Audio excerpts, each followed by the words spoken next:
Une information importante ici, une nouvelle loi qui a été appliquée au Canada. Il y a déjà des gens qui sont arrêtés pour des discours haineux en ligne.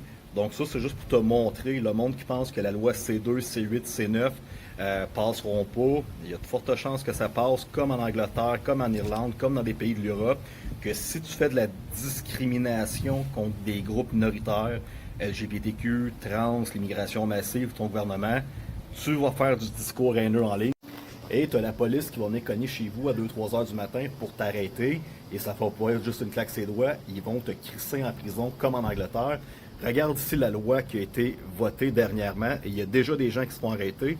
C'est les Canadiens vont avoir des sentences de prison si tu renies ou si tu mentionnes que l'Holocauste, c'était pas vrai. Ou regardez le projet de loi ici, on va le lire, je vais le traduire en français. Donc, toute personne qui fait de la communication autre que dans une conversation privée, qui promote l'antisémisme, donc mettons des choses anti-juives, qui dénie ou qui descend l'Holocauste. Donc l'Holocauste, il y a eu 6 millions de morts, puis tout ça, mais là que tu viendrais dire, non, c'est pas vraiment qu'est-ce qu'on pense, puis il y a comme un complot caché entre les Russes puis les Allemands, puis tout ça, ben là tu fais du discours haineux envers l'antisémisme. Et trouvez cet article-là sur Instagram.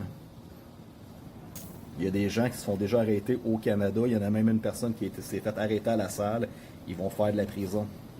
Donc, voyez-vous, pendant que vous pensez qu'on est en train de gagner le combat de la liberté, au contraire, ça devient de plus en plus restrictif parce qu'on va traverser la quatrième révolution industrielle. Puis la quatrième révolution industrielle, mes amis, ça va devenir tellement dystopique comme monde qu'il va y avoir les États-Unis d'un côté qui va se faire comme nous, on protège le freedom, on protège la liberté d'expression, puis tout ça, mais ça va créer une radicalisation complète dans le restant des autres pays qui sont en train de virer communistes bien raide.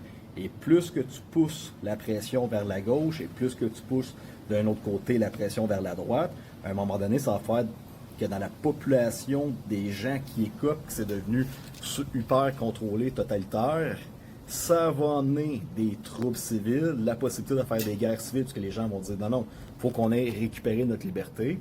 Et c'est là que des guerres civiles vont pouvoir commencer à gauche et à droite. Et ensuite de ça, instaurer l'identification numérique, la reconnaissance faciale et le contrôle totalitaire. Donc, ils poussent le bouchon au maximum pour créer cette friction-là de la population.